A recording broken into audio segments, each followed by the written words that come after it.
I totally saw this coming. And it's not because I'm the smartest man in the world or I have deep insight or I've got my finger on everything that's going on in the world. But when this whole coronavirus thing happened and there were massive shutdowns, a lot of people sensed that there was something going on, right? That this was an opportunity to turn within because all of the structures and systems that we've been relying on, whether it's employers or government or any number of things, right? Those things were incapacitated at the moment, right? They weren't working. And so a lot of people realize that, hey, when you cannot rely on anything outside of yourself for to sustain you, right? Then you have to turn within. And that's exactly what is happening. I'm noticing more and more people standing up and saying, look, I have, unsubscribed from a number of channels or a number of email lists or whatever else and turned within, and I'm only looking at myself, and I call that your inner being, as Abraham Hicks talks about, or being self-reliant. And I'm seeing that so much because I think what happened was the world, we were so focused outward, and finally people had had enough. Like, if your attention is focused outward, you cannot focus and create the things that want to come through you. If you're spending your time and your energy looking at what everyone else is doing, you can't do what you came here to do. And to that point, if watching this video is impeding you from doing what you came here to do, turn it off and unsubscribe and go do what you came here to do, right? It's more important that you share your gift with the world than watch videos about other people talking about, their passion or anything that's valuable. And by the way, if you are one of my subscribers, or maybe you already have this book in your library, read Stephen Pressfield's the very end page of The War of Art. It's called The Artist's Life. It's a one-page essay. If you don't have that book, I typed it up in a Word doc and uploaded a PDF as one of the tools, just to help you out if you don't have the book, that I put in tools for conscious creators. Some of those tools are tools I created, and some of those tools are quotes that I'm sharing with you from other people. Stephen Pressfield is one. There's also one in there by Seth Godin called Pick Yourself. This is a time to pick yourself. It's a time to hire yourself. It's a time to trust yourself, love yourself, because honestly, you're not going to get it from the world. The world can't give it to you right now. I'm working on a video that I'll be sharing at some point down the line. I've got a bunch in the works right now about that's kind of a play on Seth Godin's Pick Yourself, and it's about hiring yourself. If no one can hire you, and if they can't pay you what you want, if they can't give you the job opportunity that you want, hire yourself. Yeah, you may have to work for free for a period of time. You may have to put in sweat equity, right? You may have to be your own boss and be your own employee and all that stuff. But honestly, what are your options? What are the options, right? Waiting around for someone to come and save you is not an option. Maybe you've already realized this. No one's coming. No one's coming, and they never really were coming.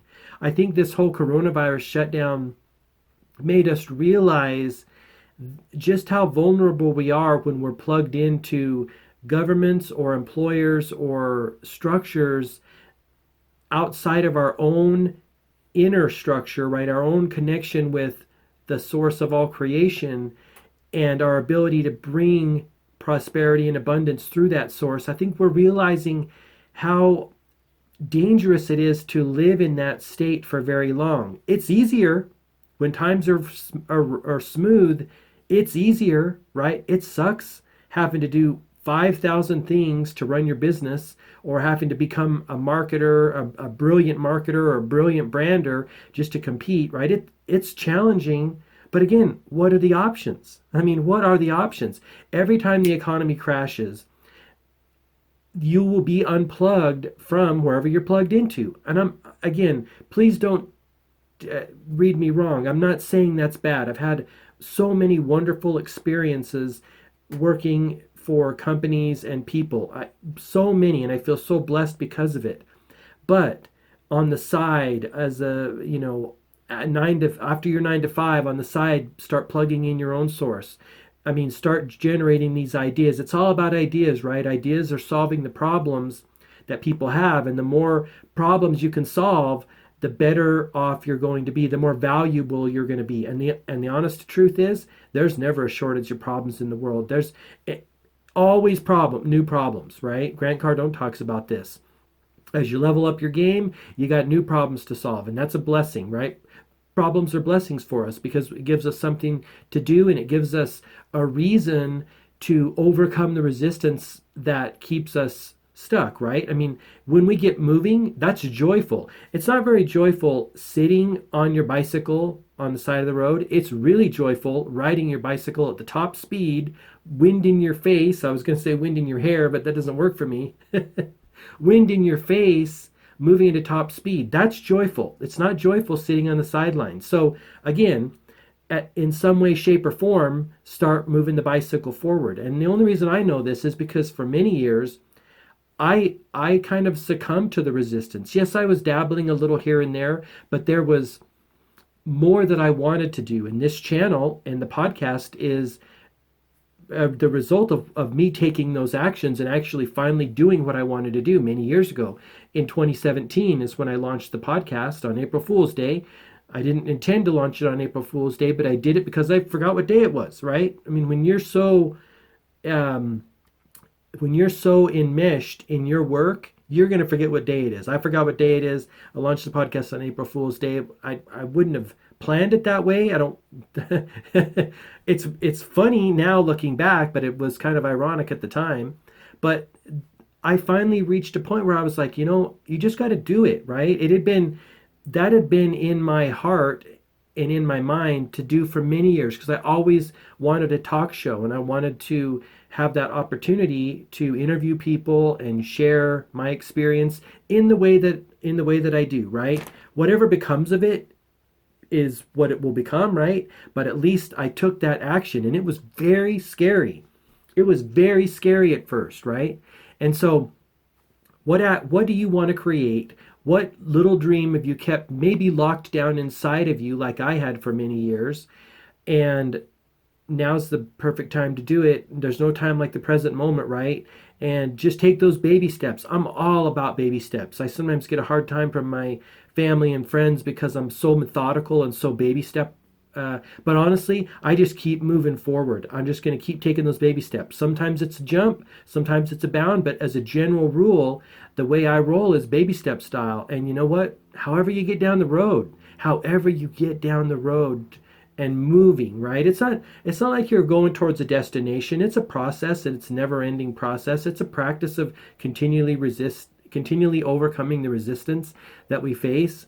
But honestly, like I said, getting back to what I started this video to share is it's happening. What I predicted would happen is happening. People are starting to not pay attention to so much going on in the world because the news media, one of the best things I've ever done is stop listening to the news. Such a waste of my time. I can't even imagine going back now because it just keeps you in that loop of constant anxiety and constant agitation and constant wondering. Like there's nothing I can do about what's happening across the world, right? I can only manage my little sphere of influence. And the best thing that we can do as human beings is it's a couple things. One, manage our own joy because the joy comes into the world through human beings and we want to spread joy and we want to be constantly in the spirit of joy.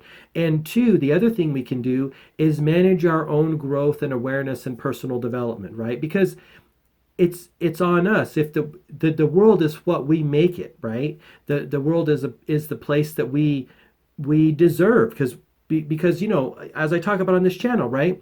What you are comes to you, and what we are comes to us. The world that comes to us is a result of what we are. And so, in addition to being in the spirit of joy, doing things that you're passionate about, sharing your truth, speaking your truth, so to speak, develop yourself in ways that you can. Read books, listen to podcasts, watch videos, do practices that help you develop your self-concept and the qualities, characteristics, and attributes that you want to do. That's our work.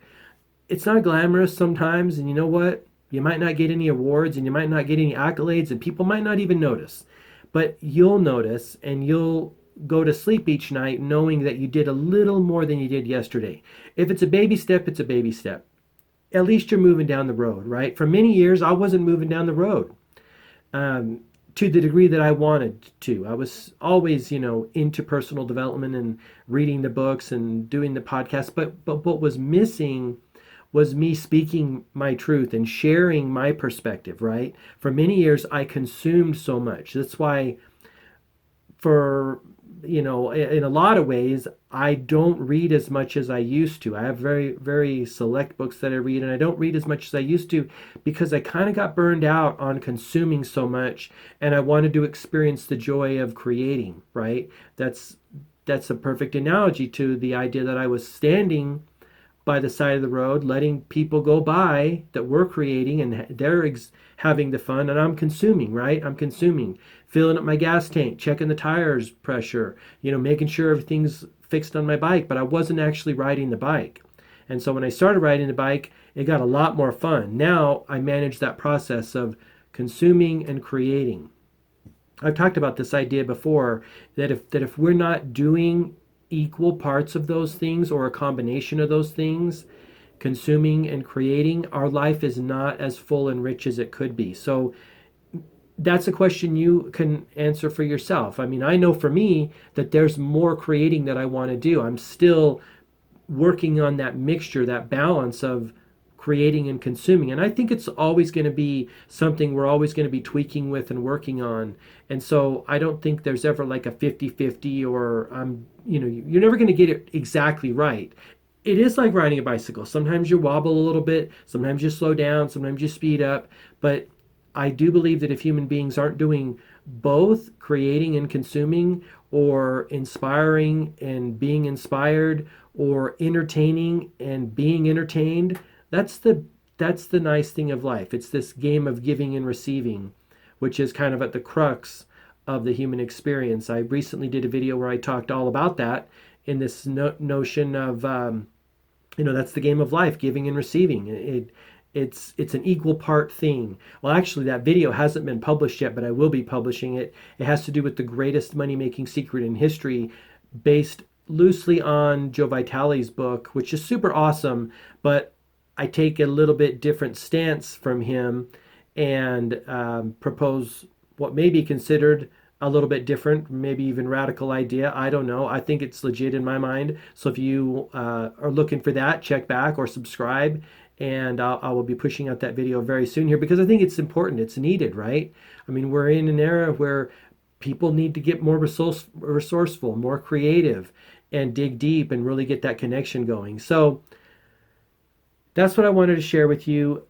Again, if this channel's impeding you from creating, please unsubscribe. If you're on my email list and it's impeding you from creating, please unsubscribe. It's more important that you create the things you want to see in the world and shape the world in your way and leave your fingerprint on the world than it is to consume, especially now at this point in time. I'm just seeing so many other people waking up to this realization, because I mean, I'm probably subscribed to 100 YouTube channels, maybe more, and they all have added value to my life. I don't subscribe to channels that don't add value, of course, but there does become a point where the consumption of anything can limit your happiness and your joy because it keeps you from creating. And so that's what I want to leave you with in this video. Thanks so much for watching. Until next time, I wish you all the best and happy creating on your journey. Thanks so much. Have an awesome day. Bye-bye.